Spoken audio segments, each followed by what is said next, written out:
الحمد لله رب العالمين وبه نستعين والصلاة والسلام على محمد وآل محمد.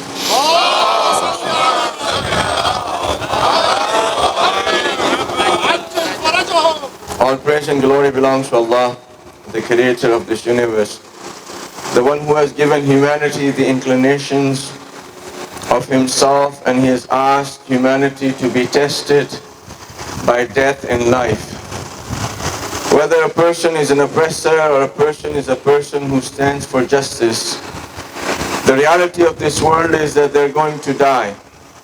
They're going to leave this world, and in the words of Sheikh Nimr, we don't have a choice. Either we can live on this earth as free men, or we can die as pious men.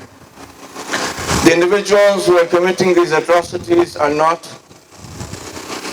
hidden by the eyes of the people who have a God conscience.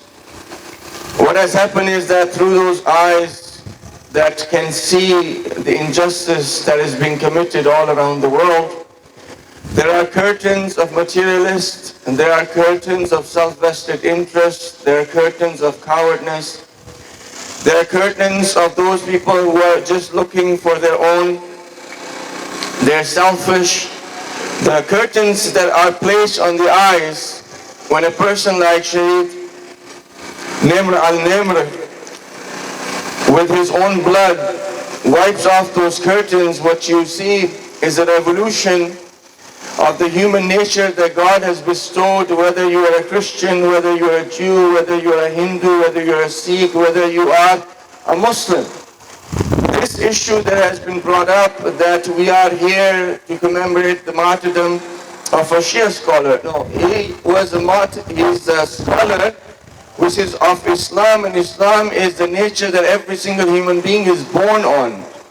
Regardless of what religion or creed a person belongs, everybody understands that if you were to kill a person, keep them detained for 800 days in a solitary confinement, that this is actually injustice.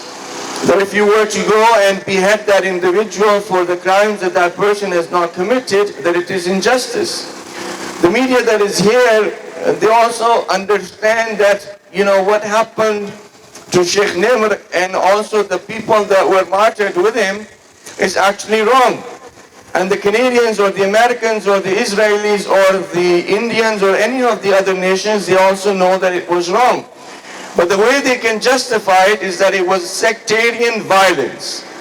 By saying that it was sectarian violence, they justify the fact that it was actually two groups that killed each other, and it has nothing to do with us as humanity.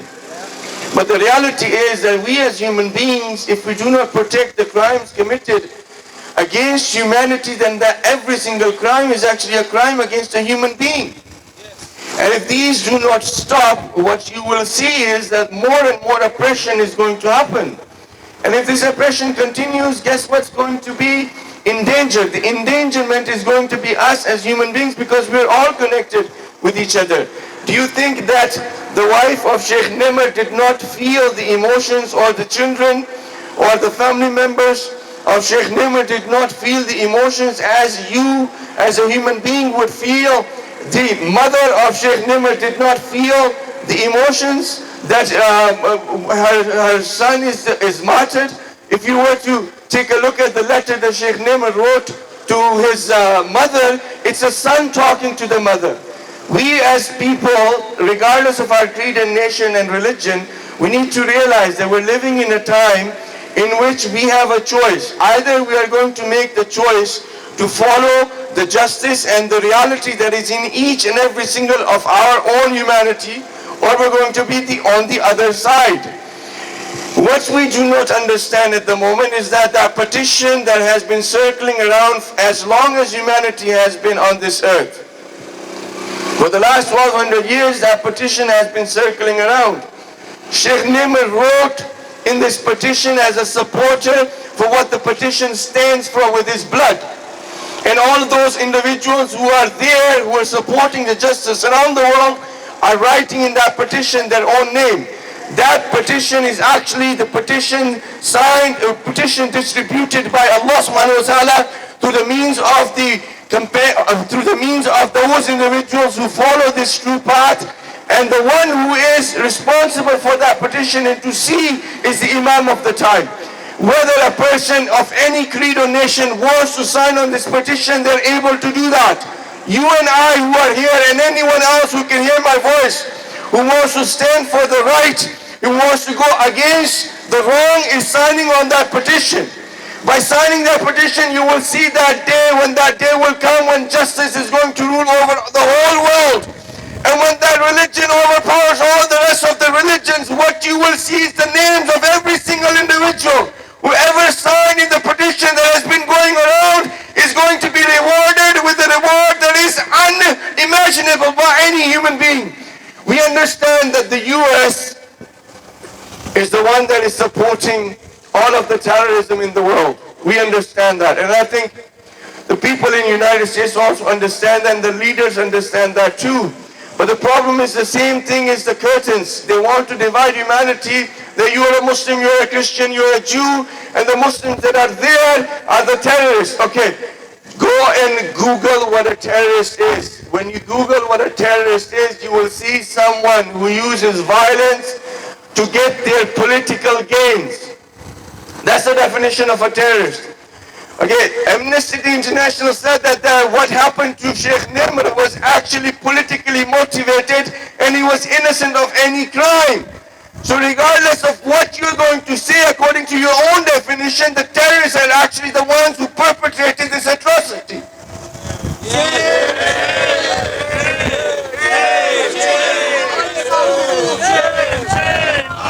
So the other thing also, the US is also, you've heard the brother saying about the contracts, about the weapons that are being sold to Saudi Arabia. Approximately $100 billion worth of contracts are between France, England, US, and Canada. Okay, where are those weapons being utilized? Those weapons are being utilized to commit the atrocities for the political gains that the Saudi regime wants to take, because the interests of those political gains are in America and also in Israel.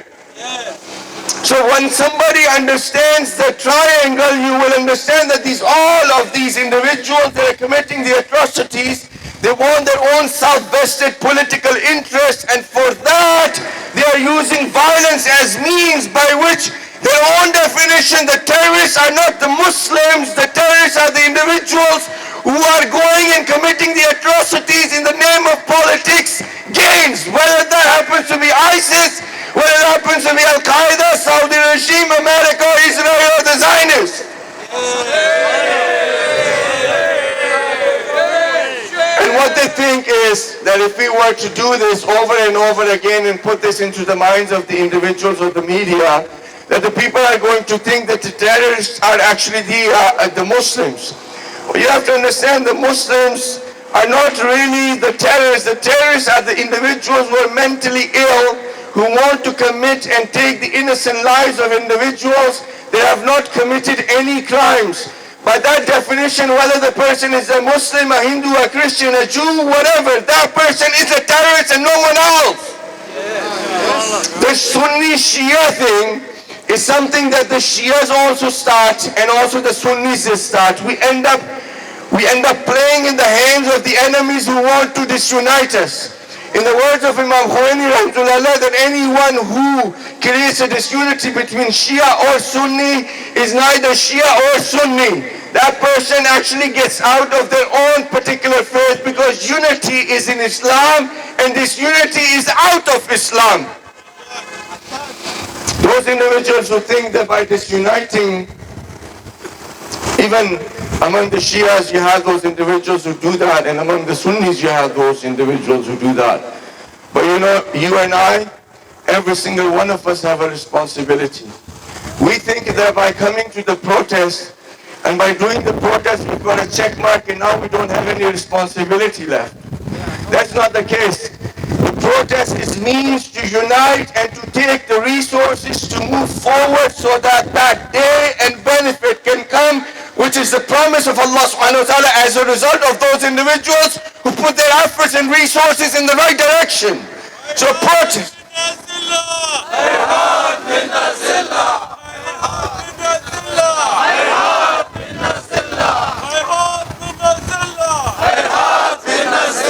So you who have come here, this is part of your responsibility. And the ones who did not come, they did not do that responsibility, but this is a beginning. It's not the end.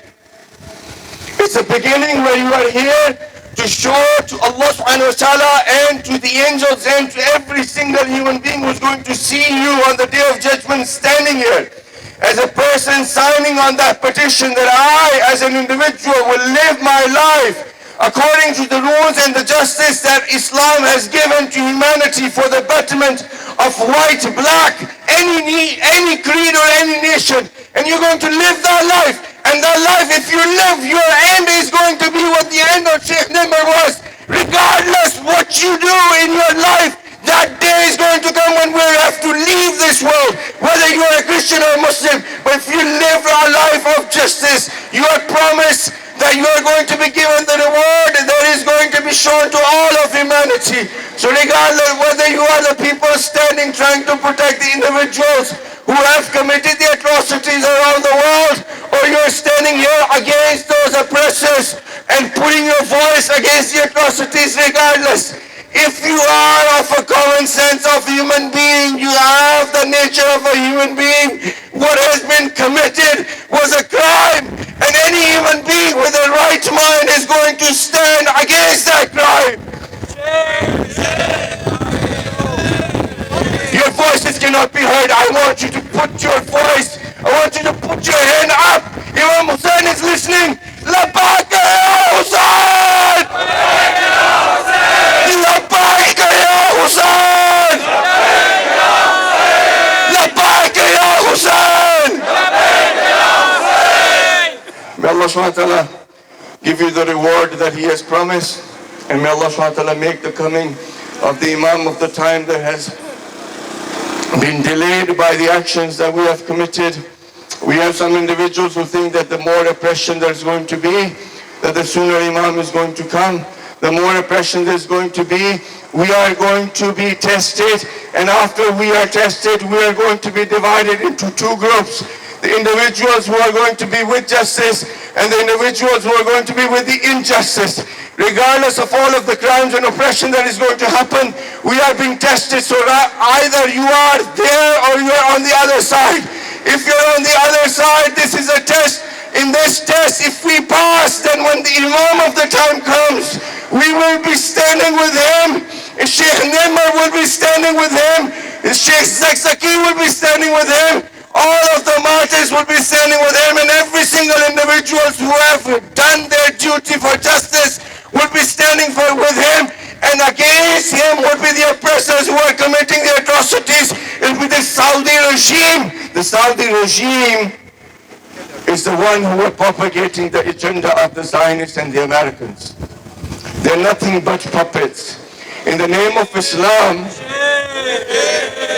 if you're going to shame them, you have to put your voice in. You cannot just shame, shame, Al Saud! Shame, shame, Al Saud! Shame, shame, Al Saud! Shame, shame, Al Saud! Put your voices in. Shame, shame, Al Saud! Shame, shame, Al Saud! They think that by marching Sheikh Nimr, they're going to stop the voices. Look what happened. Look around the world what has happened. The voice of Sheikh Nimr can be heard through the voices of many that are of the same. You think that by doing this you're going to put down the voices of justice. You're going to make the voices of justice to be heard in the rest of the world. No justice, no peace. No justice, no peace. No justice, no peace. No justice, no peace. For us, this life of dishonor is not the lesson that we have learned. This life of dishonor is not a life that we need to live, but it is a life that we need to live of honor, which is injustice. Injustice is the life of honor, and an injustice is a life of shame. If you want to be successful, live a life of justice in your homes, in your societies, in your communities, and support the individuals who have given their lives and their blood for justice, And if that is what you do, then maybe one day we will have the same status as the martyrs who have given their lives for justice. We are not afraid of dying. What we are afraid of is not being able to do our duty and our justice that is being ordained by Allah subhanahu wa ta'ala. So don't scare us with prisons. Do not scare us with death. Do not scare us that you're going to take us and deport us. Do not scare us with anything, because we are not scared of anyone but the superpower, which is Allah subhanahu wa ta'ala. He's watching us and we are going to return to Him. You who want to scare us, you cannot. The oppressor should learn this. Learn it and Google Imam Hussein. He is the one that we follow. He said that there is going to be no compromise with injustice, and we're not going to compromise with any injustice. If it is that martyrdom is our future, then I stand with every one of you. Then let that future come.